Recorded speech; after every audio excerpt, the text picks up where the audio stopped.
Think with us for a moment, way back, about ancient societies and their agreements. Yeah, things like contracts, pacts, hmm maybe you'd call them covenants. Exactly, covenants. And these laid out really, really clear terms for, well, for life itself, basically. What happens when promises are kept? That's one side. And the other side, maybe the more critical one, what are the consequences when they're broken? Unequivocally broken. It's a huge concept. Really shaped civilizations, didn't it? Daily life, national destiny, all that. It did. And for this deep dive, we're going straight to a pretty powerful source for this idea. We are. We're looking at parts of Leviticus chapter 26 from a collection we've titled Divine Covenants, Blessings and Curses of Obedience. Okay, so our mission today, we want to pull out the core insights here, understand how this specific covenant sets up this incredibly detailed system, cause and effect. Right, where the good stuff, the blessings, and the bad stuff, the curses, they're not random. They're directly linked to obeying or not obeying. And what's really compelling, I think, is that even with some truly severe consequences laid out, there's still this pathway back, a way to restore things. Absolutely. So let's dig in. Where do we start? What's the foundation? Well, to really get it, you have to look at the very first commands, right at the start of the chapter. Okay. It's very direct. The people are told explicitly, don't make idols, don't set up images or, sacred stones to bow down to, and it anchors it immediately. I am the Lord your God. That sets the stage. It's about authority, about singular devotion. Everything else kind of flows from that. And it doesn't stop there, does it? There's more about behavior. No, it goes on. Observe the Sabbaths, revere the sanctuary. So cycles of rest, sacred space, these aren't just suggestions. Not at all. Core parts of life under this agreement. They basically define the relationship's boundaries right from the outset. Okay, so the rules are set. What about the rewards? You mentioned blessings. Ah, yes. And this is where it gets incredibly vivid. If these commands, these decrees, are actually followed carefully, the text just paints this picture of, well, complete flourishing. Flourishing how? Like materially? Big time. The agricultural prosperity described is just extraordinary. It promises rain exactly when needed. The right season. Exactly. The ground yields crops. Trees bear fruit. And it's so specific, host speaker. It says your threshing, separating the grain, will go on right up until the grape harvest. Wow, nonstop work, but in a good way. Right. And the grape harvests last till planting time. It literally says you'll eat all you want and live in safety. That's not just getting by. That's sustained abundance. Almost effortless, it sounds like. And what's really interesting is how that ties directly into peace and security. Yeah. It's not just about having enough food. Okay. It's about lying down unafraid. It mentions removing wild beasts from the land. So physical safety, too. The complete absence of war. Imagine that. A society where those basic existential threats are just gone. People living without fear. That's a powerful promise. But it goes even further, doesn't it? Something about enemies. Oh, yeah. Military dominance. And again, incredibly specific. Enemies falling by the sword. And there's that ratio. The ratio. 5 of you will chase 100, and 100 of you will chase 10,000. That's not just winning. That's, well, it's almost unbelievable. A supernatural edge. It suggests exactly that. A force multiplier beyond normal expectations. So food, safety, military power. What else? Well, beyond the material, there's this profound promise of divine favor, growth. How does it describe that? It talks about increasing their numbers, about the covenant itself being kept, being upheld, and then this unique assurance.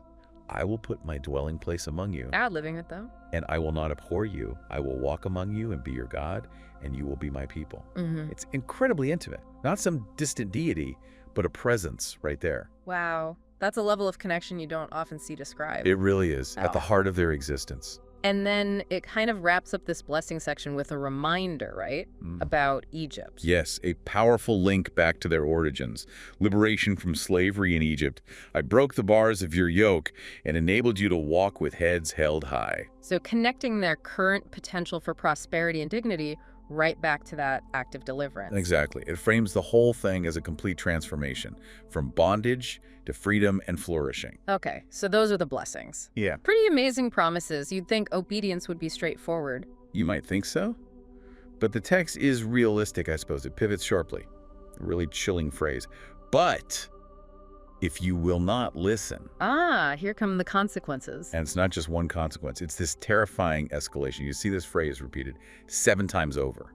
punishment increases dramatically. Like a downward spiral. So what happens first if they just refuse to listen, reject the rules? The initial results are immediate and visceral. It talks about sudden terror, not just fear, wasting diseases, fevers that destroy your sight, sap your strength, and the economic hit is instant. You plant your seed, but your enemies come and eat the harvest. Pointless labor. So health failing, economy failing. And the military situation reverses completely. Defeat by enemies, being ruled by those who hate them. That sounds psychologically brutal, too. It is. The text even says they'll flee when no one is pursuing them. Imagine that level of paranoia, that constant fear. The threat feels internal as much as external. Okay, that's already pretty bad, but it gets worse if they don't learn, if they stay proud. Yes.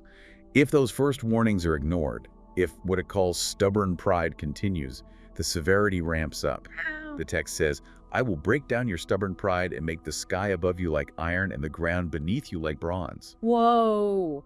Iron sky, bronze ground. That's poetic, but sounds awful. It's a complete shutdown of nature's blessing, the opposite of the rain promised earlier. It seals off the heavens, the earth. No water, baked earth. So no crops, no fruit. Exactly. All their strength, all their work, spent in vain. The very foundation of their well-being, their food source, just cut off. A direct, devastating contrast to the abundance they were offered. Okay, this is grim. And it can get even worse than that. It can. If hostility persists, if they remain hostile, don't listen. The afflictions multiply.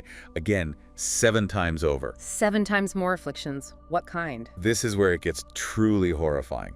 I will send wild animals against you, and they will rob you of your children, destroy your cattle. And it leads to them becoming so few in number that your roads will be deserted. Empty roads. That paints a picture of total societal collapse, doesn't it? Utter desolation.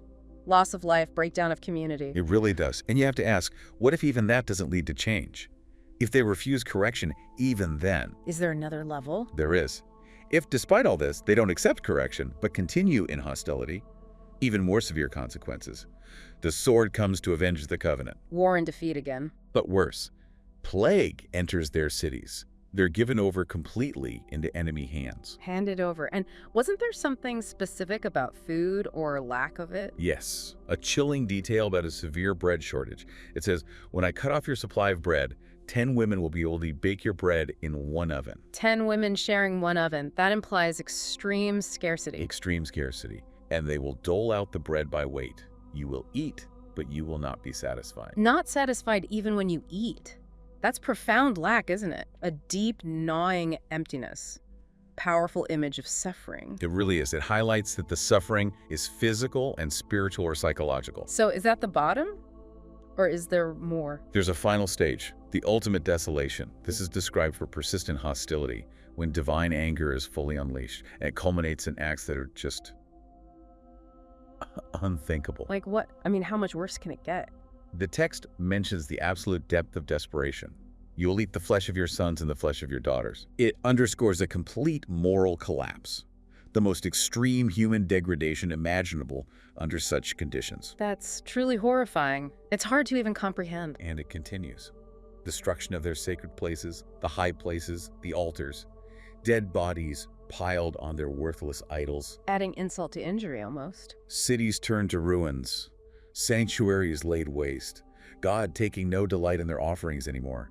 The land itself becomes so wasted that even their enemies who conquer it are appalled. Appalled by the devastation. A total dismantling of their entire world. Physical, religious, social. Complete dismantling. And it connects to the bigger picture. Yeah. Being scattered among the nations, pursued by the sword, exile. Or there was something about the land resting. Yes. Interestingly, while they're gone and the land lies desolate, the text says the land will finally enjoy its Sabbaths. The rests it was denied when they didn't observe the Sabbath commands. Wow. So even the land gets its due, in a way. A kind of cosmic justice. It echoes those earlier commands about stewardship, doesn't it? That the land itself needs rest. It does. And the people who survive. The ones scattered. For those who remain, it describes fearful hearts, fleeing at the sound of a leaf blowing in the wind. Constant terror. Perishing among the nations. wasting away because of their sins, and it even mentions the sins of their ancestors contributing. It's a picture of total national and personal collapse, generational consequences. It paints an incredibly bleak picture, just devastation upon devastation, but you said there was a path back? It doesn't end there. No, remarkably, it doesn't end in utter hopelessness. As intense as the curses are, the text pivots dramatically. Ow! What's the trigger for change? It starts with, but if they will confess their sins. Confession, okay. Yes, the conditions for forgiveness are laid out. They need to confess their own sins, yes, but also their ancestors' sins. Acknowledge their unfaithfulness, their hostility. Taking responsibility. And humbling what the text calls their uncircumcised hearts. What does that mean? Uncircumcised hearts. It's a powerful metaphor for spiritual stubbornness, resistance to God's will, like a hardness that needs to be removed or softened. And finally, paying for their sin, accepting the consequences. It's a profound turning inward, acknowledging what went wrong. So, confession, humility, accepting responsibility. And if they do that, then comes this truly remarkable promise. Even after everything, God says He will remember the covenant. The original agreement. Specifically, it mentions remembering the covenant with Jacob, Isaac, and Abraham, the patriarchs, and also remembering the land itself, even while it lies desolate. So the promise endures, even through judgment. It suggests an enduring commitment. The relationship isn't totally severed, even when the human side fails so badly. The foundation holds. That's quite something. A thread of hope. And crucially, it says that even when they are in the land of their enemies, God will not reject or abhor them completely. He won't break the covenant. Wow. So the covenant itself is unbreakable from God's side, it seems. That's the strong implication. It underscores this enduring foundational nature of the agreement. Hope persists even in the darkest times. And how does the chapter wrap all this up? Where does it leave us? It brings it right back to the beginning, contextually. It concludes by stating that all these blessings, curses, conditions, and these are the decrees, laws, and regulations established by God at Mount Sinai. Mount Sinai, the foundational moment. Exactly. Between himself and the Israelites, through Moses, it grounds this entire massive framework of cause and effect in that specific historical agreement. Okay, so pulling it all together then, what are the key takeaways from this deep dive? Well, I think the core insights are pretty clear. First, just how profound and incredibly detailed this ancient covenant is. The sheer specificity is striking. It really is. And second, that direct escalating link it draws between actions and consequences. Obedience leads to blessing, persistent disobedience leads to intensified punishment. It's very clear-cut. Cause and effect, writ large. Right. But critically, third, there's always that pathway back. Restoration is possible through confession and humility. Even after the worst consequences. Even then. Which points to the fourth takeaway, the enduring nature of the covenant itself. It seems to hold fast despite the severe judgments described. So it's a complex picture of justice, consequence, but also enduring relationship and hope. Precisely. Okay, as we wrap up, here's something for you, our listeners, to think about. When you consider such a comprehensive, detailed description of blessings and curses like this, how might that kind of text have shaped how ancient society saw things? Their own morality, their ideas about divine justice, maybe even how they interpreted history, those cycles of prosperity and decline. Yeah, what does it suggest about the weight of responsibility they felt within such a sacred, all-encompassing agreement? A lot to chew on there, isn't there? Definitely gives you a different lens for thinking about these ancient texts and the worldviews they represent.